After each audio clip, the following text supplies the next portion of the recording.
of chapter 1, that is the rise of nationalism in Europe. In this module, we are going to study following topics.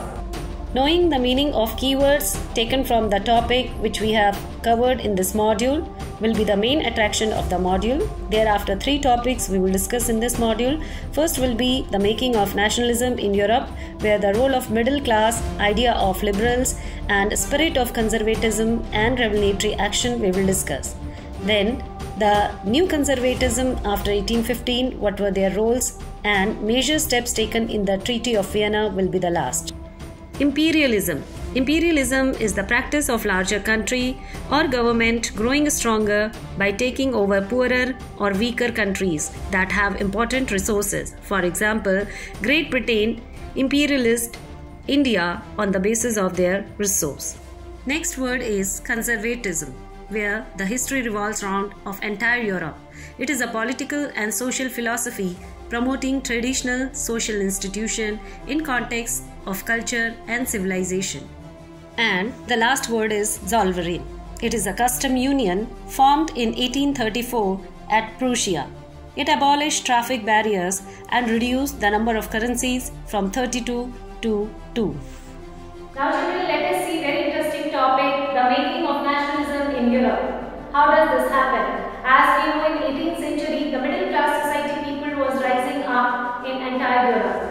And the result was the ideology of liberty and fraternity rised up in entire Europe. So we can see behind making of nationalism in Europe, middle class society rised up with the liberal ideology which has spread across Europe. And the motto behind this ideology was to end up monarchies and establish the liberal idea of people. The French Revolution inspired people all over Europe to begin movement against autocracy and despotism. The French revolutionaries also bonded together to help other European countries in their struggle to overcome from autocracy and form a nation. Students and middle class formed Jacobin Club in many of the European countries. Due to this widespread of enthusiasm, the French army was welcomed by European countries such as Poland, Belgium, Switzerland and Italy in 1790s. The era after French Revolution saw the emergence of famous historic personality, a warrior known as Napoleon Bonaparte. Napoleon was a man of great conviction. He is well known for his imperialistic motives and conquest Europe. Napoleon observed the chaotic situation after French Revolution and exploited to the maximum to achieve his imperialistic aspirations. Democracy received was converted into monarchy. On the flip side, he introduced some effective administrative changes. The Civil Code of 1804, introduced by Napoleon, is also known as Napoleonic Code. According to this code, he ended all the privileges by birth which were enjoyed by nobles and clergies, because he wanted to bring the concept of equality before law. He secured right to property. The Napoleonic Code was carried to the other countries as well in the Europe, such as Switzerland, Italy, Germany, etc. The feudal system was also abolished under Napoleonic Code. Peasants were freed from serfdom. Under Napoleonic Code, roads were constructed and improvement in transportation was done. Businessmen and traders, they believed that common measuring system of weight and common currency would establish the trade across the Europe. The censorship overshadowed the positive administrative system of Napoleon. During the mid of 18th century, the European countries were not as we know them today. Europe was divided into small kingdoms and the concept of nation-state did not existed at all. Some of the autocratic countries in Europe, like Ottoman Empire, that ruled over Eastern and Central Europe, as well as in Greece. On the other hand, the Habsburg Empire that ruled in Austria and Hungary. Due to the cultural differences, among European people, there was no political unity and no clear concept for the nation. However, the difference in country background and to design the idea of French Revolution, people led with the common goal, that is nationalism. During 19th century, the landed aristocracy was a small and influential class of Europe in social and political sphere, and they were desperately trying to regain its position. The members of these classes all over the Europe were connected with because of their similar way of life and intermarriages. They owned larger lands in countryside and townhouses. French was common language which was spoken by them. The majority of European population was made up of peasants and serfs. In the Western Europe, most of the land was tilled by tenants and small landowners, while in the Central and Eastern Europe, estates were tilled by serfs.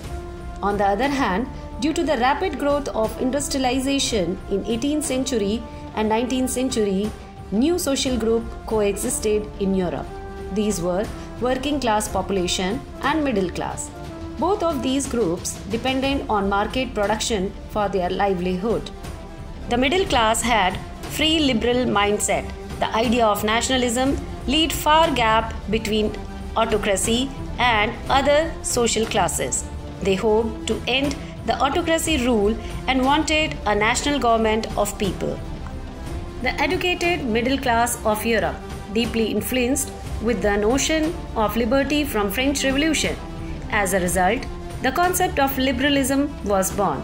Liberalism is a word generated from Latin word which means liber, and liber means free. The middle class people believed in a need of freedom and equality of all individuals in front of law. The liberals also supported that private property should not be violated, and they promoted the idea of government of people by adopting right to vote, that is, suffrage was not applicable for all. Liberalism implied freedom of market and free movement of goods and capitals. The Napoleonic Code had tried to facilitate it but not practiced in totality. Let's see why. During 19th century, freedom of movement of goods and capital became popular demand by the emerging middle class. Napoleonic Code reflected its interest and decided that each of the region who had its own weight and measuring system would be now unified.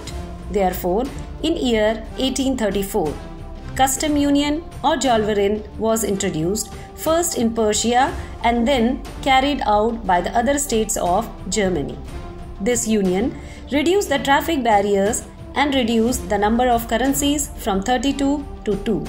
Apart from this, the railway networks were initiated which enhanced the mobility and communication between the economics. All these growth helped in developing nationalist sentiments.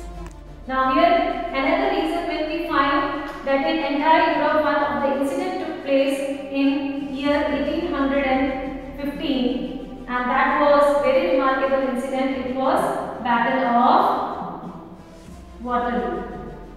Here children, you need to remember this Battle of Waterloo. The result was that Napoleon was defeated very badly by 4 powerful countries. And who were these powerful countries? Russia, Britain, Persia and Austria. Now we all know when any country gets defeated by the powerful country, then they need to pay some kind of penalty in the form of treaty. And same happened with France. After the Battle of Waterloo, a treaty was being assigned and that treaty is called as Treaty of Vienna. So here again we need to remember what were those points of the policy under the Treaty of Vienna, which was the result of Battle of Waterloo against France. So here the result of this Treaty of Vienna was that Bourbon family or Bourbon dynasty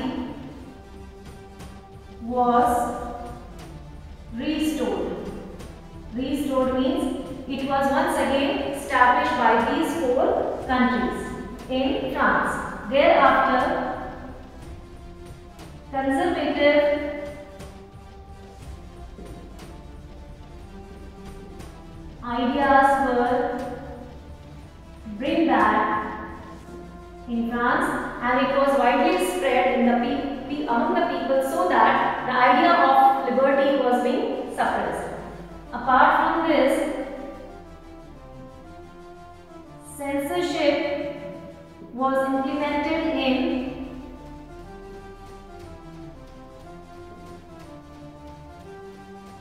both media and public opinion.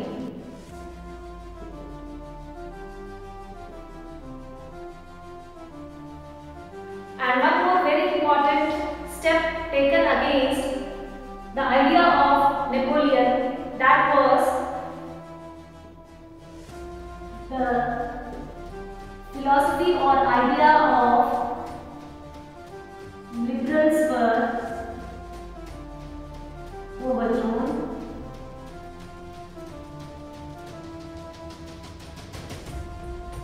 So these all are the points which comes under the Treaty of Vienna.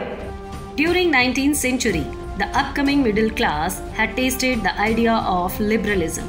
For them, liberalism means end of aristocracy and clerical privileges. The end of all these demands took place when Napoleon was defeated in the Battle of Waterloo in year 1815, which resulted once again to adopt the idea of conservatism. Let us understand here what is conservatism. It is emphasize more on old tradition, culture and established custom or industries, and preferred gradual development rather than quick change. The established society and institutions were monarchy, church, social hierarchies, property and family must be protected and preserved. During Napoleon's conquest, he annexed several kingdoms and made as a part of France. In 1815, after the defeat in war, that is, Battle of Waterloo, the representatives of European powers, namely Austria, Britain, Prussia and Russia, met at Vienna. This meeting is also known as Treaty of Vienna or Congress of Vienna. The host of this treaty was Austrian Chancellor named Duke Metternich.